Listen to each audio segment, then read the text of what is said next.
Yun mga katek, good evening. Meron tayong bagong camera.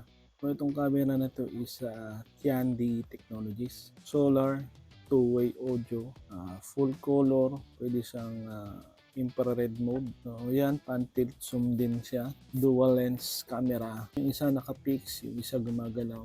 So tinesting natin sa sasakyan since na solar siya, hindi tayo malulubat.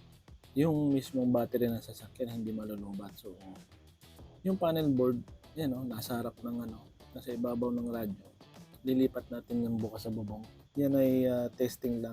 Pinatong lang natin yung camera. Tapos, ang susubukan natin bukas, kung tumatakbo tayo, kung tumatalbog ba siya o malubak o kumakalog yung camera. Bukas susubukan natin. Napaka, ito yung pinaka the best na idea para dyan sa mga solar camera. Pwede siya ilagay sa loob ng sasakyan. Ginawa lang nating infrared, kaya kulay gray siya para hindi masyado pansinin. Kasi pag full color, ang mangyayari kasi, bubukas yung ilaw niya, yung LED. Kaya kitang kita masyado sa loob. Kaya naka-infrared na siya, yung kulay red lang.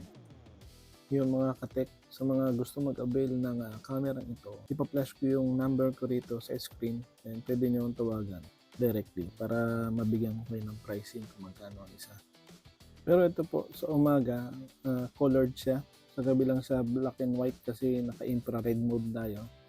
Ito yung isang camera natin na halos colored na rin. Colored. Tapos, pero fixed lens lang siya, hindi mo siya magagalaw.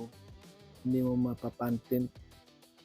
So, yun lang mga katek, tomorrow magagawa ulit ang video para dito. Thanks.